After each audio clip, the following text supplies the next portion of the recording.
Hello everybody, welcome back to my channel. I am UncleLander. This is Gran Turismo 2 GT mode playthrough.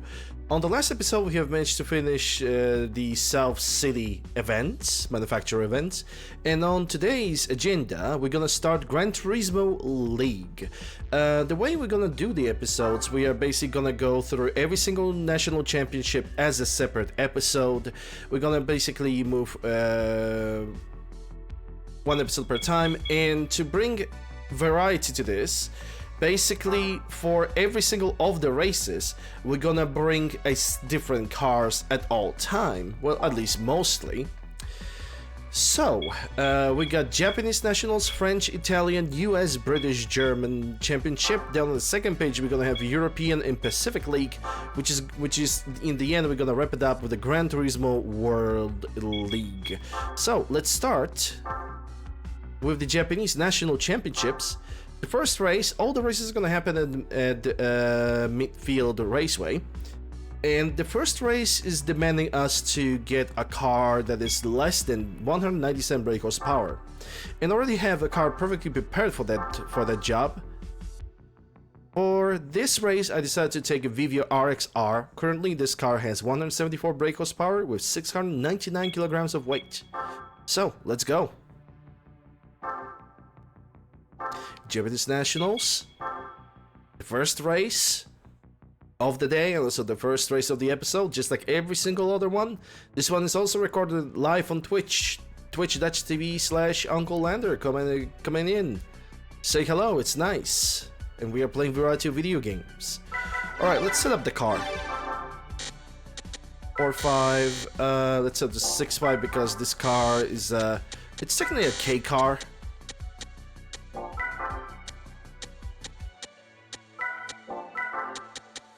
So it doesn't really need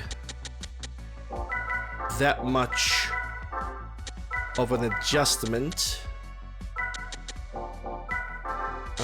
Brakes 20 to 20. Oof, but the gearing is gonna go... I think gearing at 5 should be good enough. At least I hope. And I totally forgot that this car is four-wheel drive. So we need to set up the front and the rear axle accordingly. I'm still thinking that the gears on 5 would be a little bit too low, so I think I'm gonna set up on 6. Alright, the first race of the Japanese National Championship. Let's go. Basically, every single race that I'm gonna do is gonna bring a different car, cars that I haven't driven whatsoever, or I haven't driven them in a long time.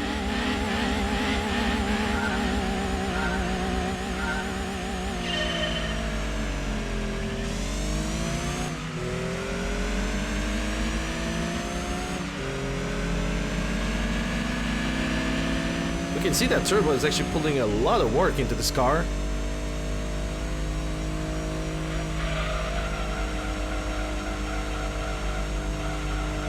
For 174 brake horsepower, this car is... I'm willing to say this car is willing to squeeze 200 kilometers an hour.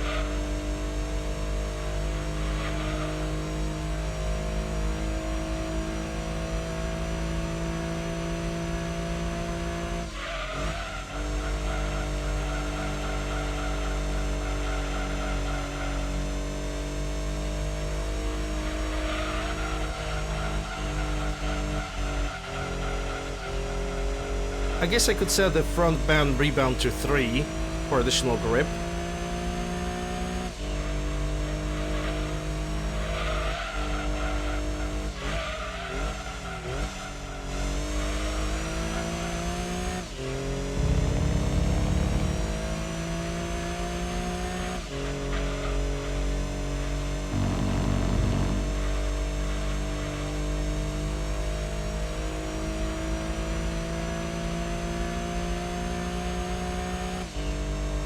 Come on, can we see at least 190 kilometers an hour from this car? I'm pretty sure we can. But can we see 200? Yes, we can. This is a very good K car. After modifications, that is.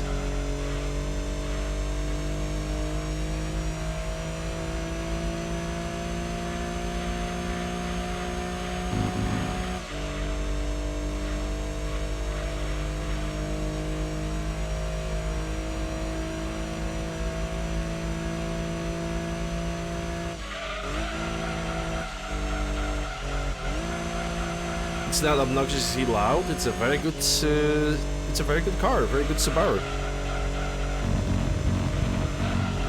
It's almost like Subaru has a car for every opportunity. You have coupes, you have sedans, you have wagons, you have a little bit of a K car over here. It only lacks for the Subaru to actually have like a compact car of any sort, and it will be almost a perfect brand.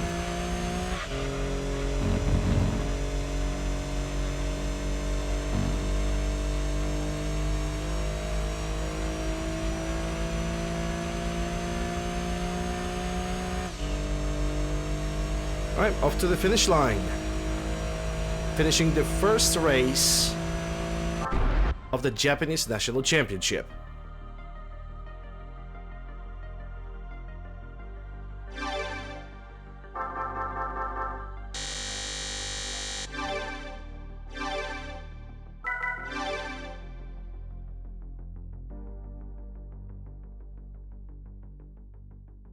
The next race is gonna require us to bring a car with the power 295 brake horsepower, and I already have a perfect car prepared for that. The car that I have bought as the very first car as the best value of weight to power ratio, the Mazda RX-7 Infinity 3, my apologies, with currently it has 289 brake horsepower and 1104 kilograms of weight. And yes, this time I corrected my mistakes, and I bought the super soft tires.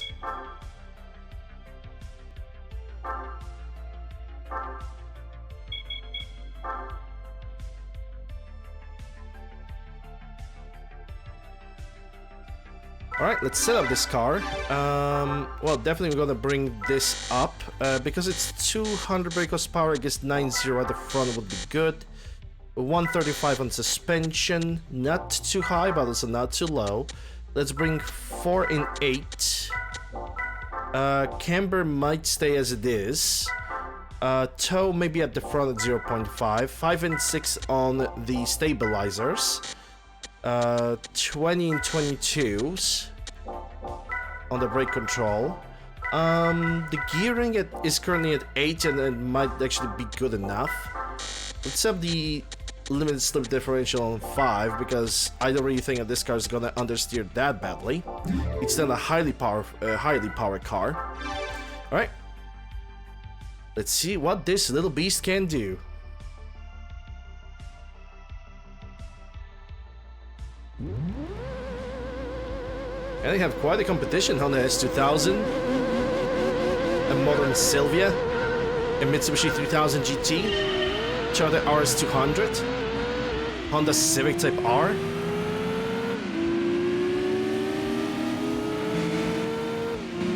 Well, never mind, I guess we don't really have that competition.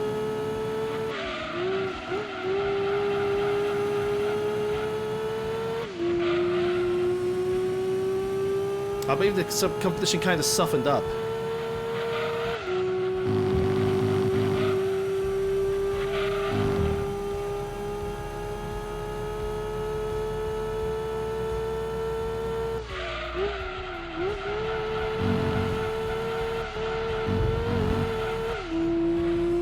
Without any issues or any problems, we managed to already lose the competition, and we are actively losing it as we speak.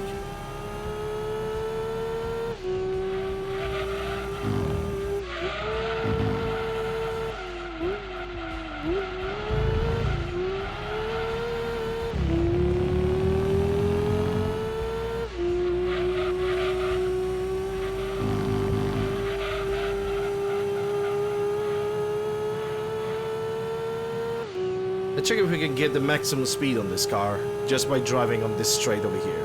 Because this car has only 5 gears, just like every single other RX-7. 240 kilometers an hour. I'm gonna assume it's probably its preemptive judgment, but I'm gonna say that this car can squeeze around 250.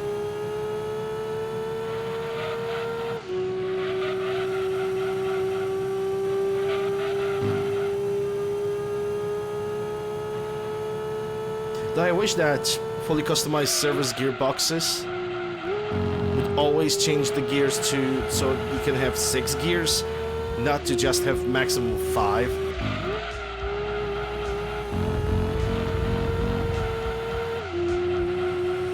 I simply think that would be more amazing.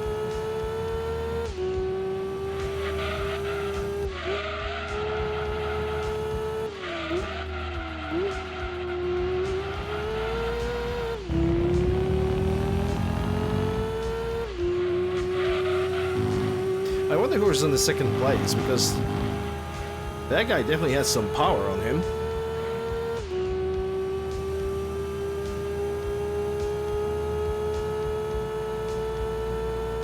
And there we go, that's the end of the race. It's Honda S2000. Well, that's actually quite surprising. Or maybe not, because Honda S2000 is actually a very, very good car.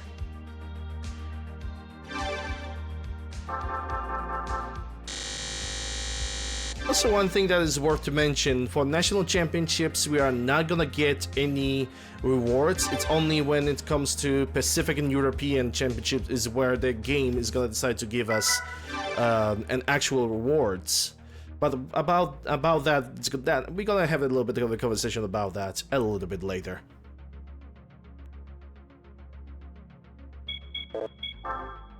Alright, now the third car, with the maximum power output limitation of 345, decided to get the Nissan 300 ZX Turbo, which currently has 331 brake horsepower and 1,352 kilograms of weight, in a nice little yellow color.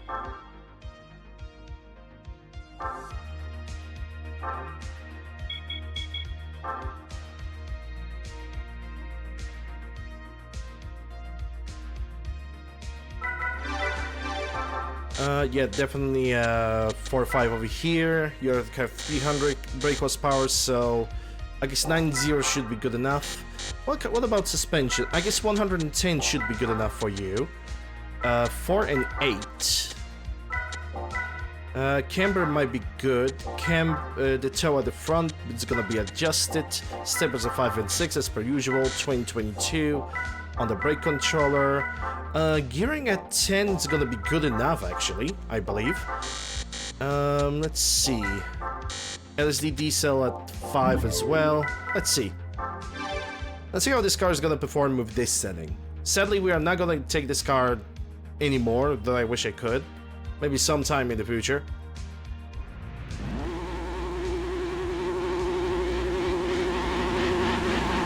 I can already hear it being very, very angry.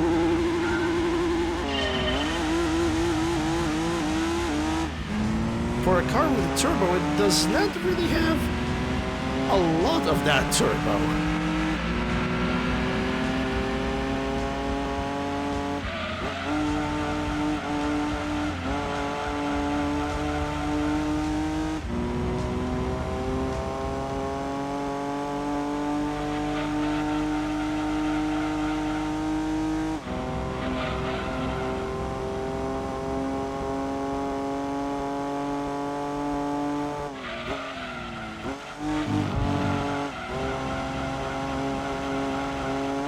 But it drives very good.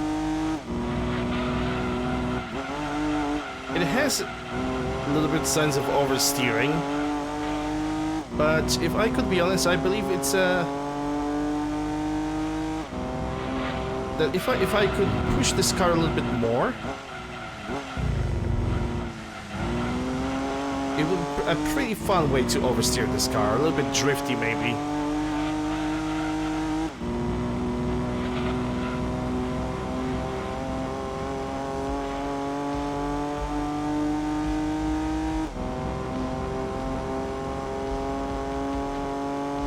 Does this car has 5 gears or 6 gears?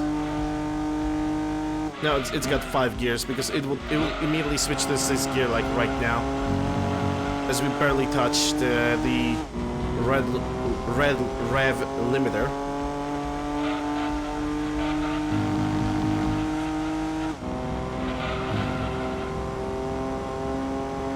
That's quite a beautiful car too.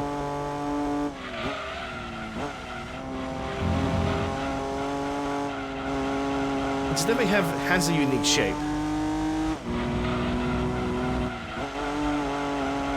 Yeah, just like I said, you can kind of make this car to drift, but the drift is very controllable. It's very nice.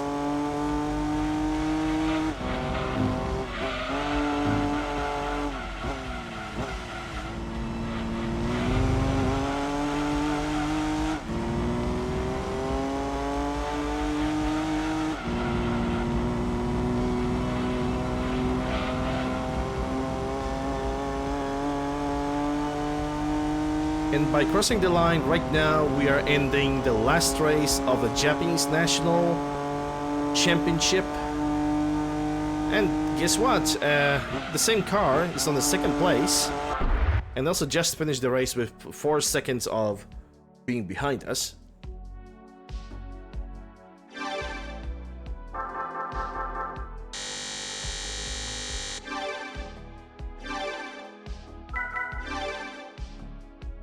And ladies and gentlemen, people of Twitch, people of YouTube, there we go. The Japanese National Championship is officially over. People of Twitch, we are still gonna continue on with the stream, but people of YouTube, this is pretty much the end of this episode. Hope you guys have enjoyed. If you did, consider subscribing, ringing the bell, submit a like, leaving a comment, all that good stuff. Links for all my socials can be found in the pinned comment down below, as well as in the video description. Also, as the last thing that I can say is that the music that is currently playing in the background has been created by Carl Casey at his official website, whitebataudio.com, and his his YouTube page, Whitebat Studio. So, yeah, that's all for me for now. I'll see you guys on the next episode.